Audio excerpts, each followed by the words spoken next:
चलिए तो सभी को नमस्कार। और आप सभी का बहुत बहुत स्वागत है इस सेशन में। तो आज इस सेशन में हम लोग बात करेंगे मोशन एंड रेस्ट के बारे में।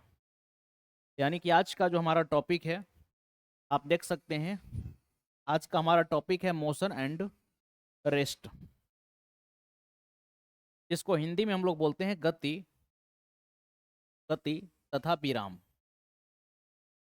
गति तथा विराम।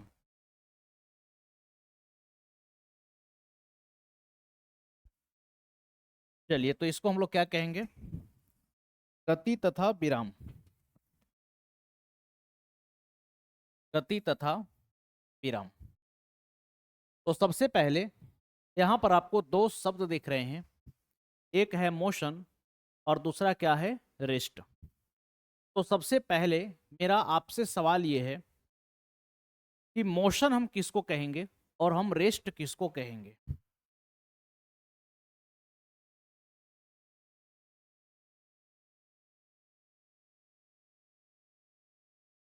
चलिए तो सबसे पहले मोशन हम किसको कहेंगे और रेस्ट किसको कहेंगे? तो जनरली हम लोग आम तौर पर ये बोल देते हैं कि अगर कोई भी चीज मूव कर रहा है, यानी कि किसी भी ऑब्जेक्ट का अगर पोजीशन बदल रहा है तो वो क्या है? मोशन।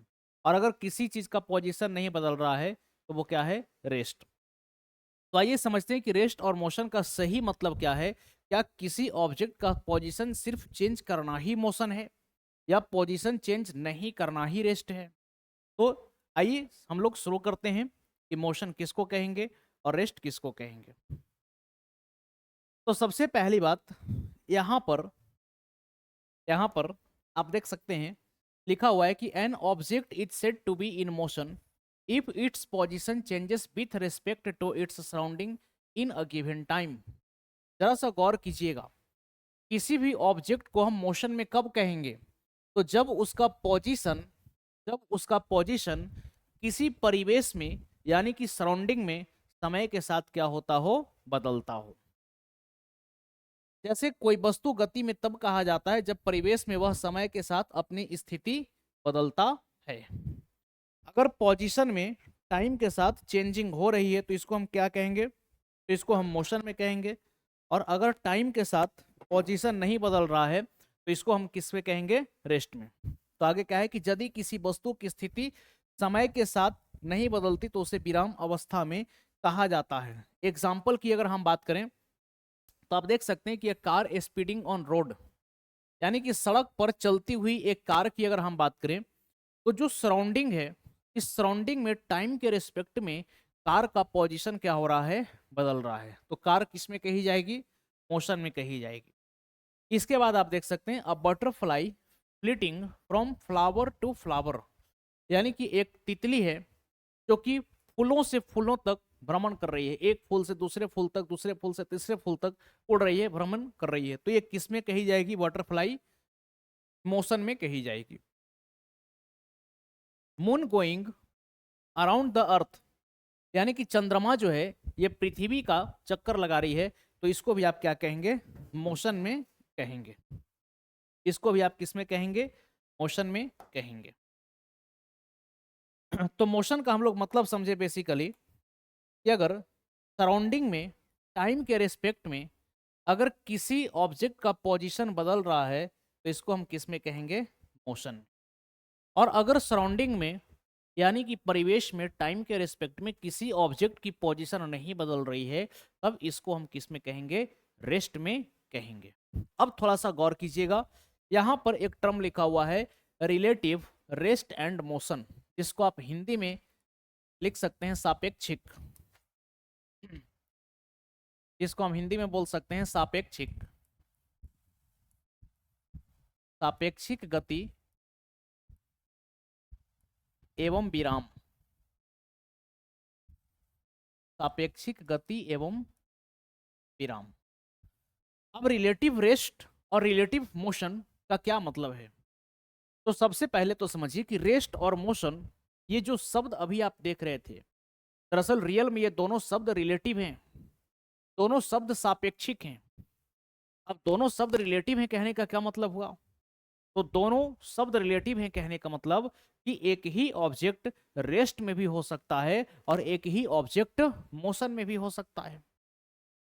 जैसे उदाहरण के तौर पर अगर हम बात करें तो मान लीजिए कि अभी मैं जिस क्लासरूम में खड़ा हूं, अगर हम अपने ही स्थान पर खड़े रहें तो क्लासरूम में बैठे लोग क्या कहेंगे कि हम रेस्ट में हैं। या फिर मैं सामने बैठ फिर यानी कि अगर मैं सामने क्लासरूम में बैठे अगर विद्यार्थियों को देखता हूं तो इन विद्यार्थियों की स्थिति में कोई परिवर्तन नहीं हो रही है समय के साथ, तो हम इनको कहेंगे कि ये किस में है? रेस्ट में। लेकिन आइए अब अगर हम चंद्रमा पर चले जाएं, उदाहरण के तौर पर समझिएगा, अगर हम चंद्रमा पर चले जाएं और चंद्रमा से अब हम अगर देखते हैं क्लासरूम के परिदृश्य को, तो यहां पर पूरा का पूरा क्लासरूम और क्लासरूम में बैठे हुए छात्र और क्लासरूम में उपस्थित हर चीज सब की सब गति में नजर आएगी। क्यों? क्योंकि पृथ्वी भी क्या कर रही है? पृथ्वी भी क्या कर रही है कि सूर्य का परिक्रमा कर रही है। पृथ्वी भी क्या कर रही है? सूर्य का परिक्रमा कर रही है। यानी कि अर्थ भी क्या कर रही है? तो अर्थ भी मोशन में है। और चंद्रमा से जब देखिएगा तो अर्थ ही जब हमारी मोशन में है तो अर्थ पर स्थित सारी की सारी वस्तुएं भी किस में होंगी? मोशन में होंगी। तो देखिए क्लासरूम में बैठे बच्चे को जब हम क्लासरूम के रेस्पेक्ट में देखते हैं तो इनको हम रेस्ट में कहते हैं, लेकिन जब क्लासरूम में बैठे बच्चे को हम चंद्रमा के रेस्पेक्ट में देखते हैं तो मोशन में कहते हैं। यानी कि एक ही चीज रेस्ट में और मोशन में भी हो सकता है। लेकिन सवाल है कि रेस्ट और मोशन ये कैसे डिसाइड करते हैं, ये बदलता कैसे है? तो इसके लिए जो सबसे इंपॉर्टेंट थिंग है वो होता है फ्रेम ऑफ रेफरेंस, जिसको आप संदर्भ स्थिति कहते हैं। संदर्भ स्थिति किसको बोलेंगे? तो फ्रेम ऑफ रेफरेंस हम उस स्थान को बोलते हैं जहां से हम किसी ऑब्जेक्ट के मोशन को कंसिडर कर रहे होते हैं, किसी ऑब्जेक्ट के मोशन को देख रहे होते हैं। ठीक। तो आज के बाद कोई भी अगर हमसे पूछे कि कोई ऑब्जेक्ट रेस्ट में है या फिर मोशन में है, तो हम सबसे पहले नजर डालेंगे फ्रेम ऑफ रेफरेंस पर कि हमारा फ्रेम ऑफ रेफरेंस क्या है। फ्रेम ऑफ रेफरेंस क्या है? आइए इसको हम लोग एक एग्जाम्पल से समझते हैं। एक एग्जाम्पल से समझते हैं। हालांकि पहले स्टेटमेंट पर हम लोग नजर डालेंगे। तो लिखा हुआ है कि rest and motion are relative term, यानी कि गति और विराम जो है, सबसे पहले समझिए कि सापेक्षिक शब्द है, यानी कि एक ही ऑब्जेक्ट रेस्ट और मोशन दोनों में हो सकता है। एग्जाम्पल की अगर हम बात करें तो एग्जाम्पल में लिखा हुआ है कि a passenger sitting in a moving bus is at rest because he or she is not changing his or her position with respect to other passenger or object in the bus. यानी कि बस के भीतर बैठे यात्री जो होंगे ये रेस्ट में होंगे।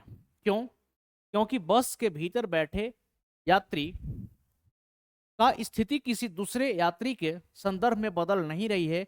साथ ही साथ कि बस के अंदर जो भी चीजें उपस्थित हैं उनके सापेक्ष में यात्री अपनी स्थिति को नहीं बदल रहे हैं, तो वो किस में कहे जाएंगे? रेस्ट में कहे जाएंगे। ये चलती हुई बस की परिदृश्य है। अब यहां पर देखिए, but to an observer outside the bus the passengers and the object inside the bus are in motion। अब जो है अगर हम बस के बाहर से देखें, अगर कोई ऑब्जर्वर बस के बाहर है और बस के बाहर से अगर हम बस को देखते हैं तो पूरी की पूरी बस मूव करती हुई नजर आएगी और बस में बैठे हुए जितने भी यात्री होंगे सब के सब किस में नजर आएंगे? मोशन में नजर। क्लियर हो गई? तो जब हम बस के अंदर ही बैठ करके बस के यात्रियों को देख रहे थे तो उनकी स्थिति बदलती हुई नहीं दिखाई दी, तो हम बोलेंगे कि सारे के सारे यात्री किसमें हैं? रेस्ट में। लेकिन जब हम रोड पर खड़े होकर के किसी चलती हुई बस को देखते हैं तब पूरी की पूरी बस मूव करती हुई नजर आती है, गति करती हुई नजर आती है, तो हम बोलेंगे कि पूरी की पूरी बस और बस के भीतर जितने भी यात्री बैठे हुए हैं सबके सब किसमें हैं? मोशन में है। आइए आगे बढ़ते हैं।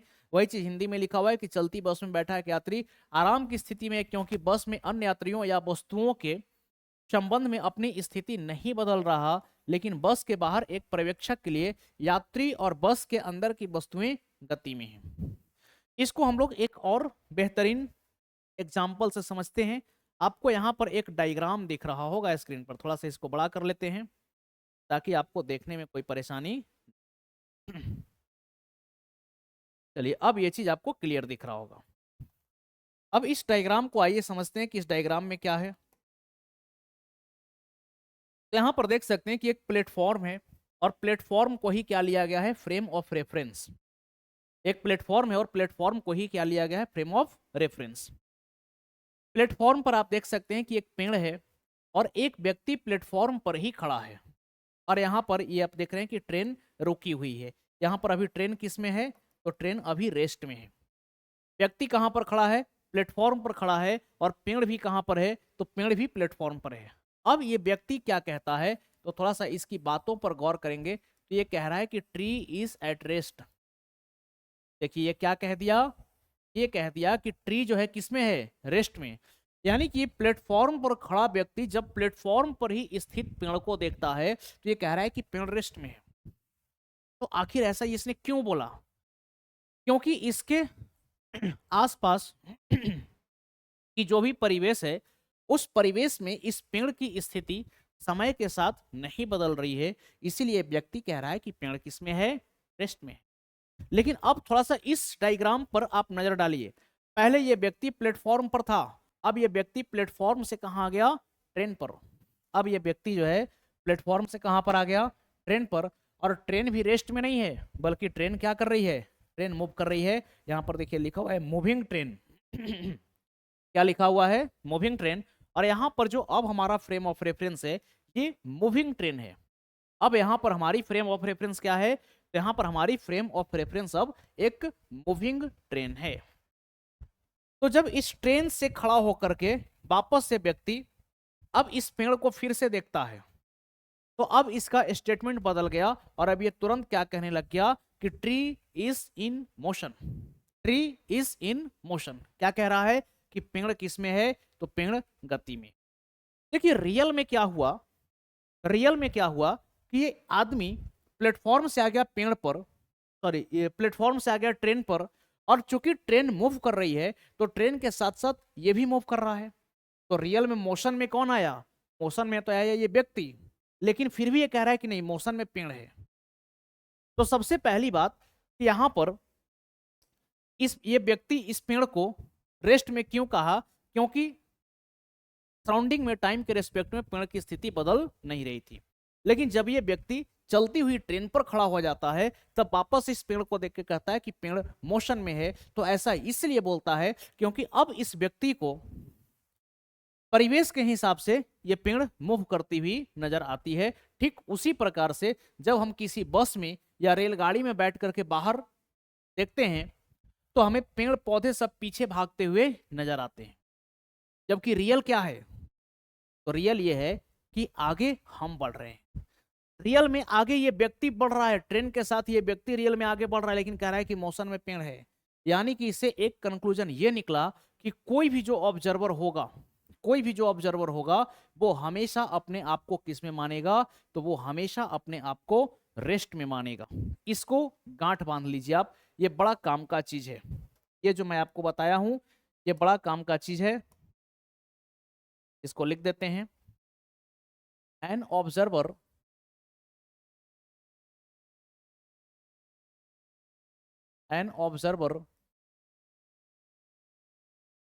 always consider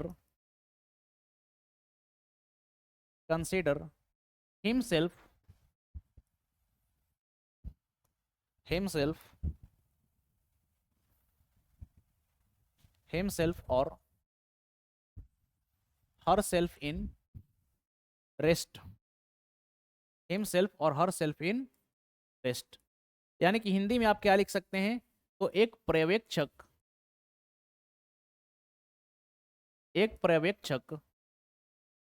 या पर्यवेक्षिका हमेशा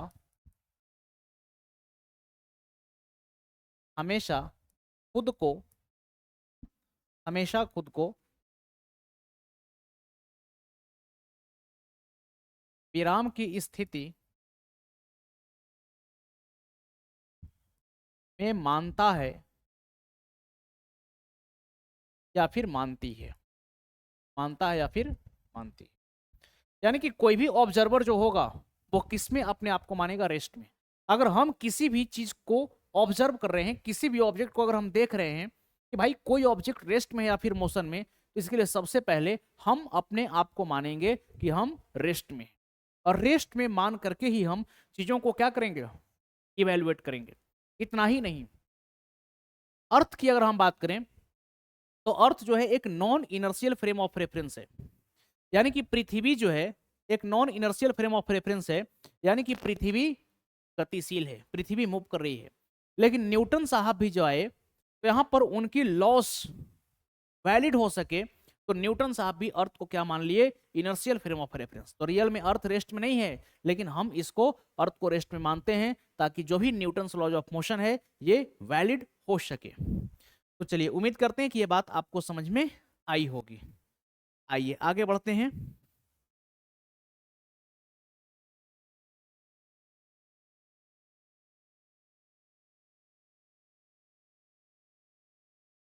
चलिए तो यहां पर समझ गए कि रिलेटिव रेस्ट और रिलेटिव मोशन का क्या मतलब है। अब जैसे एक और एग्जांपल आप समझिए, जब हम लोग बस में बैठ करके यात्रा करते हैं, ट्रेन में बैठ करके यात्रा करते हैं, मान लीजिए कि दिल्ली से कोई व्यक्ति दिल्ली से आ रहा हो रांची, और रास्ते में अगर मिल गई कानपुर, तो जब दिल्ली से ट्रेन खुलती है तो आप क्या कहते हैं, कानपुर आने वाली है, कानपुर आने वाली है, कानपुर आने वाली है। क्या रियल में कानपुर आपके पास चल करके आएगी? नहीं। बात तो यह है कि कानपुर हम चल करके जा रहे हैं, लेकिन बोल क्या रहे हैं कि कानपुर आने वाली है। क्योंकि ट्रेन में बैठ करके जब हम देख रहे हैं तो हमको लग रहा है कि हम रेस्ट में हैं, बाकी पूरा का पूरा सराउंडिंग मूव कर रहा है, इसलिए हम बोल देते हैं कानपुर आने वाली है। ठीक, कानपुर आने वाली है, ऐसा बोलते हैं कि नहीं। आगे ट्रेन से बैठे, आगे ट्रेन से बढ़े, तो बोल दिए प्रयागराज आ गई, तो क्या रियल में प्रयागराज आ जाती है? क्या रियल में मुगल सराय आता है? क्या रियल में रांची आता है? तो ये सब आता नहीं है, बल्कि हमें ऐसा महसूस होता है, इसीलिए हम ऐसा बोलते हैं। क्योंकि एक ऑब्जर्वर हमेशा अपने आप को रेस्ट की स्थिति में ही मान करके चीजों को, अपनी सराउंडिंग को इवेलुएट करता है। तो चलिए उम्मीद करते हैं कि रेस्ट और मोशन के बीच में क्या डिफरेंस है, ये चीज आपको समझ में आई होगी। अब यहां से जो है आप कंफ्यूज नहीं करेंगे। आगे हम लोग बढ़ते हैं। रिलेटिव रेस्ट और मोशन का मतलब हम लोग समझ गए। अब देखिए types of motion, types of motion यानी कि गति के प्रकार। मोशन को हम कितने तरीके से बांट सकते हैं, तो मोशन को यहां पर हम 4 कैटेगरी में बांटे हुए हैं। एक हमारा हो गया ट्रांसलेटरी मोशन, जिसको हम लोग क्या कहेंगे, स्थानांतरीय गति, यानी कि कोई भी ऐसा मोशन जिसमें किसी एक वस्तु की स्थान में परिवर्तन हो रहा हो। गति की ऐसी प्रकार जिसमें किसी वस्तु की स्थान में परिवर्तन हो रही हो, तो इसको हम स्थानांतरीय गति कहेंगे, ट्रांसलेटरी मोशन कहेंगे। अब पाथ की अगर हम बात करें, तो पाथ हमारा स्ट्रेट भी हो सकता है, पाथ हमारा सर्कुलर भी हो सकता है, पाथ हमारा रैंडम भी हो सकता है। तो अब इसके अंदर में 3 मोशन आ जाएगा आपका, रेक्टिलिनियर मोशन, सर्कुलर मोशन और रैंडम मोशन। इसी प्रकार से अगर हम बात करें, दूसरा है रोटेटरी मोशन, जिसको हम कहेंगे घूर्णन गति। जैसे यहां पर आप देख सकते हैं डायग्राम में, इस डायग्राम को आप देखिए, रोटेशनल मोशन का डायग्राम में है। जैसे मान लीजिए कि किसी गाड़ी की जो पहिया घूम रही है, तो गाड़ी का पहिया कैसे घूम रहा है, तो पहिया जो है एक एक्सल के साथ बंधा हुआ है, और उस एक्सल के चारों ओर क्या कर रहा है, रोटेट कर रहा है। तो पहिए की गति कैसी हो गई, रोटेशनल मोशन। यानी कि जब कोई ऑब्जेक्ट किसी एक्सिस के अराउंड मूव करना शुरू कर दे, जैसे एक पंखे का ब्लेड एक एक्सिस के साथ बंधा हुआ है और इसके इर्द गिर्द घूम रहा है, तो इसको हम कैसा मोशन कहेंगे, तो इसको हम कहेंगे रोटेशनल मोशन। मोशन का तीसरा टाइप से वाइब्रेशनल मोशन। वाइब्रेशनल मोशन किसको बोलेंगे, तो मोशन का ऐसा टाइप, ऐसा पार्ट, मोशन का ऐसा टाइप्स जिसमें कोई पार्टिकल अपने पाथ का रिपीटेशन करता हो। अब ये पाथ आपका टू और फ्रो भी हो सकता है, बैक और फोर्थ भी हो सकता है, मतलब ऊपर नीचे या फिर आगे पीछे की मोशन हो, और किसी वस्तु की पथ की अगर पुनरावृत्ति हो रही हो, तो ऐसे मोशन को हम वाइब्रेशनल मोशन कहेंगे। अब पीरियोडिक मोशन किसको कहेंगे, आवर्त गति किसको कहेंगे, तो पीरियोडिक मोशन हम ऐसे मोशन को बोलेंगे कि जिसमें किसी पार्टिकल के पाथ का रिपीटेशन तो होगा, यानी किसी कण की, किसी वस्तु की पथ की पुनरावृत्ति तो होगी, लेकिन पथ की पुनरावृत्ति एक निश्चित समय अंतराल के पश्चात होगी। किसी कण की, किसी वस्तु की पथ की पुनरावृत्ति एक निश्चित समय अंतराल पर होगी तो इसको हम पीरियोडिक मोशन कहेंगे। जैसे अगर हम सीधे पथ पर चलते हैं तो रेक्टिलिनियर मोशन, जिसको सरल रेखीय गति कहते हैं। अगर कोई ऑब्जेक्ट सर्कुलर ट्रैक पर मूव कर रहा है तो सर्कुलर मोशन, जिसको आप वृत्तीय गति कहते हैं। अगर कोई ऑब्जेक्ट किसी एक्सिस के अबाउट रोटेट कर रहा है तो इसको हम रोटेशनल मोशन कहेंगे। और मोशन का ऐसा टाइप्स जिसमें कोई बॉडी एक निश्चित समय अंतराल के बाद अपर अपने पाथ का रिपीटेशन करता है तो इसको हम पीरियोडिक मोशन कहते हैं। चलिए इसी के साथ अब आगे बढ़ते हैं और एक एक करके हम लोग चर्चा करते हैं। बाकी पीडीएफ की आप चिंता नहीं करेंगे, पीडीएफ आप डाउनलोड कर सकते हैं। इसका पीडीएफ के लिए आपको क्या करना है, तो आपको हमारे टेलीग्राम पर जाना है। हमारे टेलीग्राम तक आप कैसे पहुंचेंगे, तो आपको हमारा नाम सर्च करना है, कृपा शंकर, ठीक है। और नाम सर्च करने के बाद टेलीग्राम चैनल को ज्वाइन कर लेना है। और फिर वहां पर आप फाइल वाले सेक्शन में जाएंगे, वहां पर 3 चीज मिलता है आपको, मीडिया, फाइल और एक लिंक का आता है। तो उसमें आप फाइल वाले सेक्शन में जाएंगे तो वहां से आप पीडीएफ को डाउनलोड कर सकते हैं। आइए आगे बढ़ते हैं। अब देखिए ट्रांसलेटरी मोशन की अगर हम बात करें तो इसमें साफ साफ लिखा हुआ है कि in translational motion a body moves along a straight line. स्थानांतरीय गति में कोई भी वस्तु जो है एक सीधी पथ पर मूव करती है। स्ट्रेट लाइन कहने का मतलब यहाँ पर आप कोई जरूरी नहीं कि पाथ स्ट्रेट ही हो, मतलब आप सिंपल समझिए कि स्थान का परिवर्तन होगा। तो लाइन में भी स्ट्रेट और कर्व, देखिए आगे लिख दिया कि अगर आप कोई पार्टिकल स्थान का परिवर्तन कर रहा है तो इसकी जो पथ होगी ये पथ सीधी या फिर वक्राकार, सीधी या फिर वक्राकार भी हो सकती है। जैसे एग्जाम्पल की बात करें तो एक कार जो है एक स्ट्रेट लाइन में मूव कर रही है। एक ट्रेन जो है जब अपने ट्रैक पर चलेगा तो ये स्ट्रेट लाइन में मूव कर रहेगा, तो ये कैसा मोशन हो जाएगा, ये ट्रांसलेशनल मोशन में आएगा। आगे चल करके ट्रांसलेशनल मोशन को भी हम कितने कैटेगरी में बांटते हैं, 3। एक इसमें हो गया लिनियर मोशन, जिसको हम सरल रेखीय गति कहते हैं। दूसरा इसमें सर्कुलर मोशन, जिसको हम वृत्तीय गति कहेंगे। और तीसरा रैंडम मोशन, जिसको हम अनियमित गति कहेंगे। जैसे देखिए कार चल रही है सीधी पथ पर, एक पेड़ से सेब गिर रहा है एक बिल्कुल स्ट्रेट पाथ में। एक ट्रेन जो है एक ट्रैक पर हॉरिजॉन्टल पाथ में चल रही है। एक सॉकर बॉल यानी कि फुटबॉल जो है एक सीधी रेखा में चल रही है। तो ये सब किस टाइप के मोशन हो गए, तो ये सब हो गए ट्रांसलेटरी मोशन। अब देखिए types of translatory motion, types of translatory motion. अब इसमें सबसे पहला है लिनियर मोशन, जिसको हम लोग हिंदी में क्या कहेंगे, रैखिक गति, रैखिक गति या फिर सरल रेखीय गति। तो देखिए in a linear motion a body moves along a straight line. जब भी हम सरल रेखीय गति की बात करते हैं तो इसमें कोई वस्तु जो है एक सीधी पथ पर एक स्ट्रेट पाथ पर क्या होगी, गतिमान होगी। जैसे उदाहरण की अगर हम बात करें तो aeroplane flying in a straight line. जब भी हम आकाश में देखते हैं, आसमान में देखते हैं और एक अगर हवाई जहाज चल रही है तो हवाई जहाज की पथ कैसी है, तो हवाई जहाज एक सीधी पथ में अगर गतिमान है तो इसका मोशन लिनियर मोशन कहलाएगा। नेक्स्ट है हमारा सर्कुलर मोशन, जिसको हम वृत्तीय गति कहते हैं। और सर्कुलर मोशन की बात करें तो in a circular motion a body moves in a circular path. यानी कि वृत्तीय गति में किसी भी वस्तु की जो पथ होती है वो वृत्ताकार होगी। जैसे एग्जांपल की बात करें तो motion of earth around the sun, motion of earth around the sun, सूर्य के चारों ओर अगर पृथ्वी घूम रही है तो आप इसको सर्कुलर मोशन कह सकते हैं। हालांकि ये एग्जाम्पल है, रियल में अगर हम बात करें तो पाथ एग्जैक्ट सर्कुलर नहीं बल्कि पाथ इलिप्टिकल होता है, पर बल्ल्याकार पथ में जो है पृथ्वी जो है सूर्य के चारों ओर घूमती है। रैंडम मोशन की बात करें यानी कि यादृच्छिक गति या अनियमित गति आप इसको बोल सकते हैं, तो द डिसऑर्डर्ड और irregular motion of N object is called random motion. यानी किसी पार्टिकल का ऐसा मोशन जिसमें इरेगुलरिटीज हो, मतलब कोई डेफिनेट डायरेक्शन नहीं, जिधर मन करा उधर मूव कर जा रहे हैं, तो ऐसे मोशन को हम रैंडम मोशन कहेंगे। जैसे एग्जांपल में आप देख सकते हैं मोशन ऑफ स्मोक और dust particle in the air. जैसे अगर हम धुएं की बात करें तो धुआं का गति कैसा होता है, तो धुआं जो है हर डायरेक्शन में फैलता है, तो ये रैंडम मोशन में आ जाएगा। या फिर डस्ट पार्टिकल की बात करें तो जिस प्रकार से हवा चलती है डस्ट पार्टिकल भी हर डायरेक्शन में फैलता है, तो ये सब किस टाइप के मोशन में आ जाएंगे? तो ये सब आ जाएंगे रैंडम मोशन में। अब देखिए दूसरा है रोटेटरी मोशन, जिसको हम लोग क्या कहेंगे?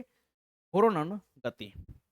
घूर्णन गति तो आपको पहले ही बताए कि रोटेटरी मोशन किसको बोलेंगे? तो मोशन का ऐसा टाइप्स जिसमें कोई ऑब्जेक्ट किसी एक्सिस के अराउंड मूव करता हो। तो देखिए वही चीज लिखा हुआ है कि the spinning motion of a body about its axis is called rotatory motion.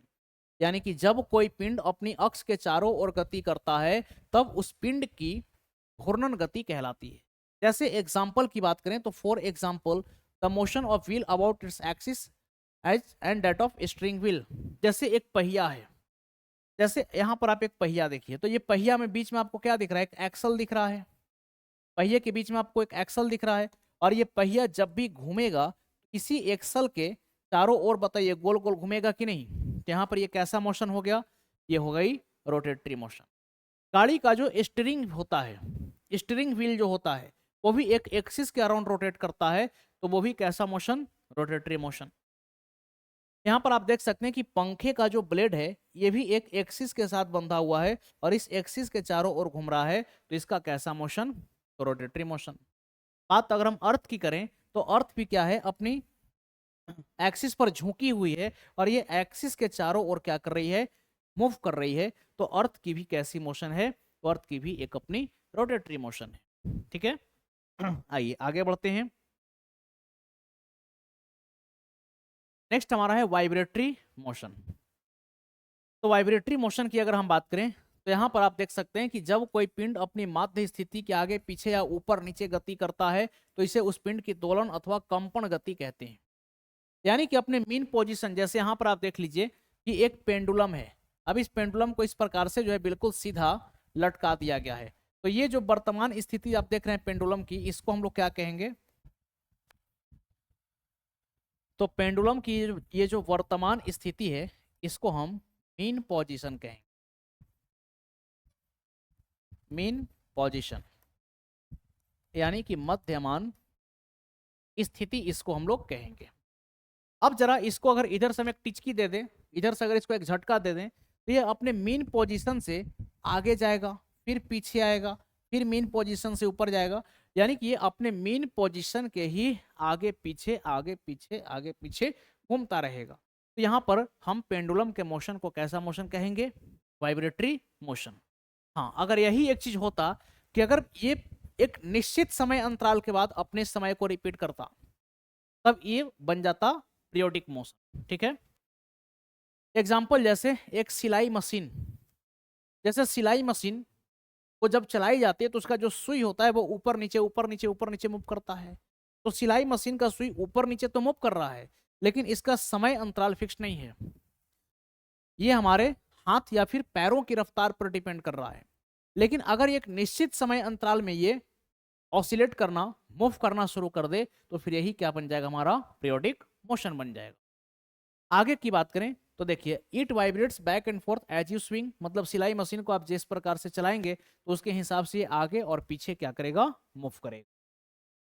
दूसरा क्या है कि motion of the pendulum of a clock is also the example of vibratory motion. जैसे किसी घड़ी में जो लगी हुई पेंडुलम होती है, इसका भी मोशन कैसा है? तो वाइब्रेटरी मोशन है।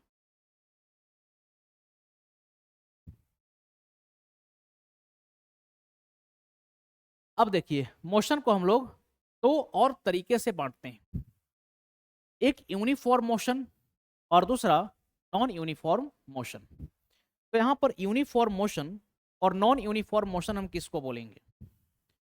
तो जैसे मान करके चलिए कि अगर अगर हम डेली 4 घंटे पढ़ाई करते हैं, हम डेली 4 घंटे पढ़ाई करते हैं, कोई भी दिन आए हम 4 घंटे ही पढ़ेंगे, हर दिन हम 4 घंटे पढ़ेंगे, तो हमारी जो पढ़ने की जो स्ट्रेटजी है, या फिर आप कह सकते हैं कि हमारे पढ़ने का जो तरीका है, ये एक यूनिफॉर्म है।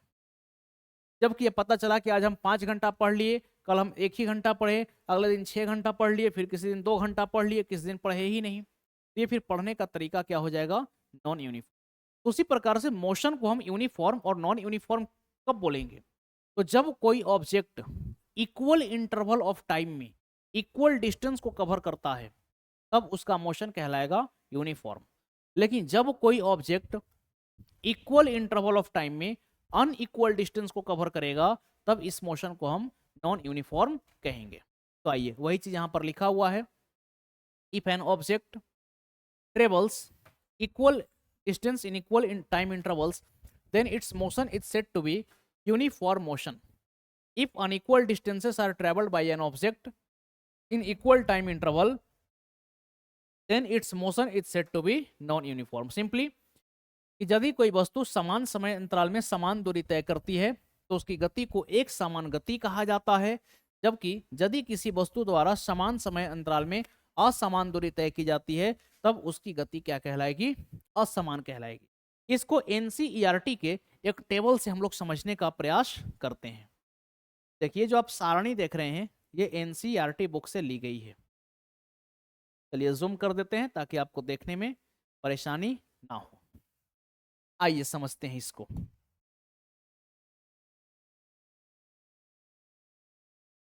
चलिए सबसे पहले यहां पर दिया हुआ है टाइम का टेबल। तो यहाँ पर टाइम हो रहा है 9:30 AM, यहाँ 9:45 AM, यहाँ 10 AM, 10:15 AM, 10:30 AM, 10:45, 11 AM, यानी कि 9:30, 9:45, 10, 10:15, 10:30, 11:45 और फिर 11, यानी कि समय में यहाँ पर 15-15 मिनट का जो है अंतराल लिया गया है। तो टाइम इंटरवल के बीच कितने का डिफरेंस है, तो 15 मिनट। तो यहाँ पर कितने का डिफरेंस है, तो हम कहेंगे कि 15 मिनट का डिफरेंस। 9:45 से जब 10 बजा तो समय कितना बढ़ा, तो फिर से 15 मिनट बढ़ा। 10 से जब समय 10:15 हुआ तो फिर से टाइम जो है 15 मिनट बढ़ा। फिर जब 10:15 से 10:30 हुई तो समय फिर से कितना बढ़ा, 15 मिनट। फिर जब 10:30 से 10:45 हुआ तो समय फिर से कितना बढ़ गया, 15 मिनट। और जब 10:45 से 11 बजा तो फिर समय कितना बढ़ा, 15 मिनट। यानी कि यहां पर देखिए समय का अंतराल क्या है, 15-15 मिनट का है। अब यहां पर देखिए लिखा हुआ है कि वस्तु ए के द्वारा तय की गई दूरी मीटर में। कोई ऑब्जेक्ट ए है जिसके द्वारा डिस्टेंस ट्रेवल किया गया है मीटर में किसी ओरिजिन पॉइंट से। कहां से, किसी ओरिजिन पॉइंट। चलिए किसी समय ये वस्तु किसी पॉइंट के रेस्पेक्ट में 10 मीटर की दूरी पर थी, तो वहां से पहले 15 सेकंड में ये चली है 10 मीटर। 10 मीटर पर थी, 10 से आ गई कहां पर, 20 पर, तो कितना चला गया है दूरी, 10 मीटर। फिर जब 9:45 से 10 का समय लेते हैं तो फिर 15 मिनट में ये 20 से आ गया 30 पर, तो फिर ये ऑब्जेक्ट कितना चला, 10 मीटर। फिर देखिए 30 से 40 पर आ गया अगले 15 मिनट में, तो ये ऑब्जेक्ट फिर से चला 10 मीटर। फिर जब 10:15 से समय हुआ 10:30 का तो ये फिर 40 से पहुंच गया 50 पर, यानी कि फिर कितना चला, 10 मीटर। फिर जब समय 10:30 से 11:45 का हुआ, फिर जब समय 15 मिनट बढ़ा तो ये फिर से कितना चल लिया, 10 मीटर। फिर जब समय 10:45 से 11 का हुआ, यानी कि जब टाइम फिर से 15 मिनट बढ़ गया तो ये 60 से पहुंच गया 70 पर। यानी कि हम बोल सकते हैं कि यहाँ पर जो ऑब्जेक्ट ए है ये हर 15 मिनट में 10-10 मीटर चल रहा है। ऑब्जेक्ट ए क्या कर रहा है, तो हर 15 मिनट में 10-10 मीटर चल रहा है। लेकिन ऑब्जेक्ट ए अगर बी को देखिएगा, वस्तु बी के द्वारा तय की गई दूरी मीटर में, तो जो वस्तु बी है ये पहले 15 मिनट में 12 से 19 पर पहुंची, यानी कि 7 मीटर ये चला है। अगले 15 मिनट में ये 19 से 23 पर आ गया, यानी कि 4 मीटर चला। फिर अगले 15 मिनट में ये 23 से 35 पर पहुंच गया, यानी कि ये 12 मीटर चला। फिर अगले 15 मिनट में ये 35 से 37 पर पहुंच गया, यानी कि ये 2 मीटर चला। फिर अगले 15 मिनट में ये 37 से 41 पर आ गया, यानी कि यहां से फिर ये 4 मीटर चला। अगले 15 मिनट में अब ये 41 से 44 पर आ गया, यानी कितना चला, तो 3 मीटर चला। तो यहां पर देखिएगा तो आप ये कहेंगे कि ऑब्जेक्ट ए जो है ये हर 15 मिनट में 10-10 मीटर चला है। तो ऑब्जेक्ट ए का स्पीड हम क्या कहेंगे, यूनिफॉर्म। ऑब्जेक्ट ए का स्पीड क्या हो जाएगा हमारा, तो ऑब्जेक्ट ए का स्पीड हो जाएगा यूनिफॉर्म, यानी कि एक समान। जबकि यहाँ पर ऑब्जेक्ट बी जो है ये कभी 7 मीटर चलता है, कभी 4 मीटर चलता है, कभी 12 मीटर चलता है, कभी 2 मीटर चलता है, फिर कभी 4, कभी 3। तो यहाँ पर जो है ये बराबर नहीं बल्कि असमान दूरी को तय कर रहा है। तो इसके मोशन को हम बोलेंगे कि कैसा मोशन है, तो इसके मोशन को हम कहेंगे कि ये जो है नॉन यूनिफॉर्म मोशन से चल रहा है। तो यूनिफॉर्म मोशन और नॉन यूनिफॉर्म मोशन किसको कहेंगे, ये बात आपको समझ में आई होगी। तो सिंपल, यदि कोई वस्तु समान समय अंतराल में समान दूरी को तय करता हो तो इसका मोशन कहलाएगा यूनिफॉर्म। यदि कोई वस्तु समान समय अंतराल में असमान दूरी को तय करता हो तो इसका मोशन कहलाएगा नॉन यूनिफॉर्म। आइए आगे बढ़ते हैं। अब यहां पर जब भी हम मोशन की बात करते हैं, जब भी हम मोशन की बात करते हैं तो यहां से कुछ फिजिकल क्वांटिटी का ड्राइवेशन होता है। जैसे मोशन का मतलब क्या है, टाइम के रेस्पेक्ट में, टाइम के साथ सराउंडिंग के रेस्पेक्ट में पोजीशन का चेंज होना। अभी जैसे मान लीजिए कि हम यहाँ पर खड़े हैं, अब टाइम के साथ इस सराउंडिंग में हम आगे बढ़ना शुरू कर दिए। अब देखिए हम यहाँ पर खड़े थे और यहाँ से बढ़ करके आ गए आगे, तो हम कुछ ना कुछ लंबाई को तय किए कि नहीं, कुछ ना कुछ लंबाई को तय किए, तो इस लंबाई को हम क्या कहने लग जाएंगे, दूरी कहने लग जाएंगे। तो जब भी कोई वस्तु गति करता है तो गति का मतलब कि अगर स्थान परिवर्तन होगा तो स्थान परिवर्तन होगा तो कुछ दूरी तय होगी, और दूरी तय होगी और कुछ अगर समय लगा है तो यहां से आप चाल बता सकते हैं, ठीक। या फिर दूरी को तय करते समय कभी हम अधिक चाल से चले कभी कम चाल से चले तो यहां से आप त्वरण भी बता सकते हैं। तो जैसे distance, displacement, speed, velocity, acceleration, ये जो सारा टर्म्स आप देखते हैं ये सारे टर्म्स कहां से आए हैं, तो ये सारे टर्म्स मोशन से ही जुड़े हुए हैं। तो आइए हम चर्चा करते हैं एक एक करके। तो सबसे पहले हम लोग बात करेंगे टर्म्स रिलेटेड टू मोशन, और इसमें हम लोग देखेंगे डिस्टेंस को। किसको देखेंगे, डिस्टेंस को। अब देखिए यहां पर दो टर्म होगा हमारे पास, एक होगा डिस्टेंस और दूसरा होगा डिस्प्लेसमेंट।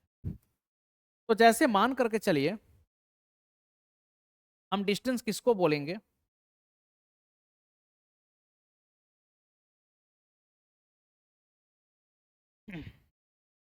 तो मान लीजिए कि यहां पर है पटना,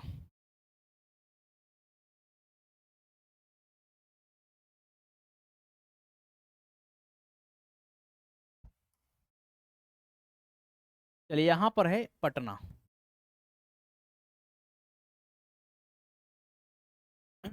यहां पर है पटना, और यहां पर सपोज कीजिए कि है दिल्ली, दिल्ली, ठीक। अब क्या हुआ कि हम पटना से जा रहे थे दिल्ली, तो जैसे ही हम पटना से दिल्ली के लिए निकले तो हमें रास्ते में एक माइल स्टोन दिखी, हमें रास्ते में एक माइल स्टोन दिखी जिस पर लिखा हुआ था, जिस पर लिखा हुआ था, मान लेते हैं उदाहरण के तौर पर कि दिल्ली 1200 किलोमीटर, क्या लिखा हुआ था, दिल्ली 1200 किलोमीटर।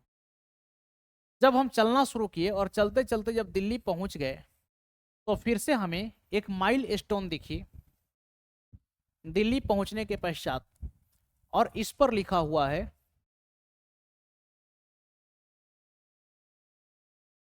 इस पर लिखा हुआ है दिल्ली 0 किलोमीटर। तो सवाल है कि इसका क्या मतलब है, तो इसका मतलब यह है कि जब हम पटना से चलना शुरू किए और दिल्ली जब हम जा रहे थे तो जिस रास्ते से हम चले ये रास्ता मान लीजिए कुछ इस प्रकार से था। याद रखिएगा रास्ता कभी भी जो है सीधा नहीं होता है। अगर आप रोड पर चल रहे हैं तो रोड जो है कभी सीधे जाएगी, कभी रोड टर्न करेगी, कभी आगे पीछे तिरछे, इस प्रकार से रोड चलती है। तो मान लीजिए कि ये रोड बना हुआ है, जिस रोड के सहारे हम पटना से कहां पहुंच गए, दिल्ली।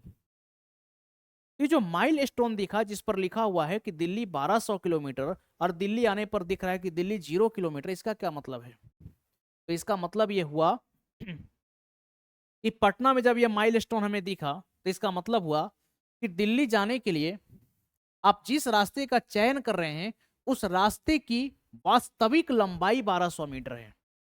रास्ते की वास्तविक लंबाई क्या है, 1200 मीटर। याद रखिएगा इसी को हम बोलेंगे दूरी। दूरी क्या है, तो दूरी दो बिंदुओं के बीच की वास्तविक लंबाई होती है। लेकिन अगर इसी में हम बात करें कि अगर हमको दिल्ली ही जाना है तो एक अल्टरनेट हमारे पास ये है कि हम यहां से दिल्ली सीधा पहुंच जाएंगे, यहां से हम दिल्ली सीधा पहुंच जाएंगे। पटना से चलेंगे और ये देखिए दिल्ली पहुंच गए सीधे।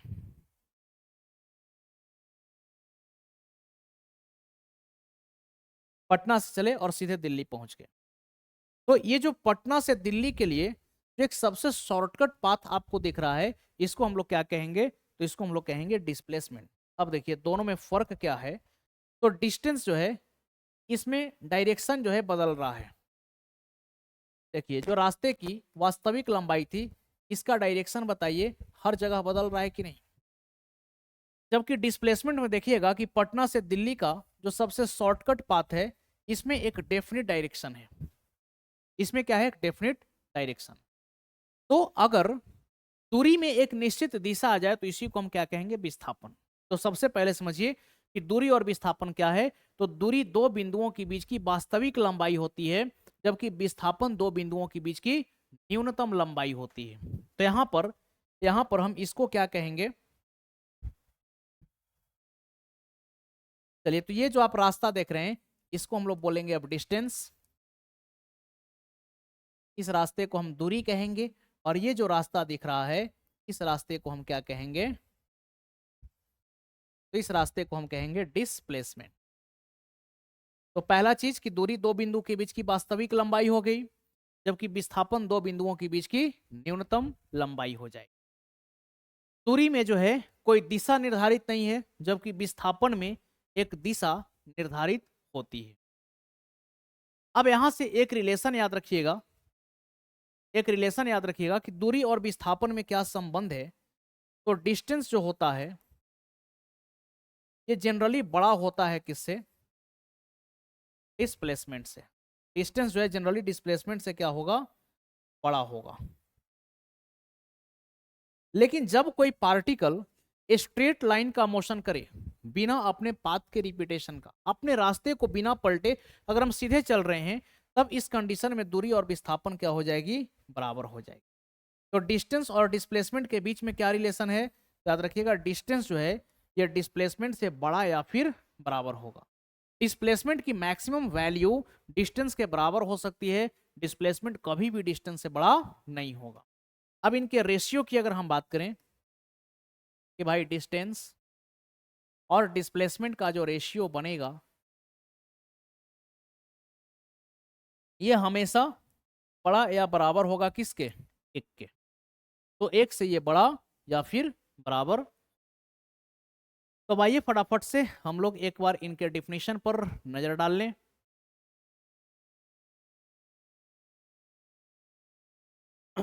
अब देखिए दूरी क्या है, तो यहां पर दूरी दो बिंदुओं के बीच की वास्तविक लंबाई है, यानी कि distance is the actual path length or length of path between two points. अब यहां पर जो दो पॉइंट्स होगा इसको हम इनिशियल और फाइनल पॉइंट बोलेंगे। जहां से चलेंगे वो हमारा आरंभिक बिंदु होगी, इनिशियल पॉइंट, और चलते चलते जहां पहुंच जाएंगे वो फाइनल पॉइंट होगा। डिस्टेंस कैसा क्वांटिटी है, स्केलर क्वांटिटी, अदिश राशि है। अदिश क्यों बोलेंगे, क्योंकि इसमें डायरेक्शन की कोई महत्व नहीं होती। ये हमेशा पॉजिटिव होता है, डिस्टेंस हमेशा पॉजिटिव होता है। और याद रखिएगा डिस्टेंस, यहां पर नोट में एक बात लिख देते हैं, distance distance can never decrease with increase of time. यानी कि दूरी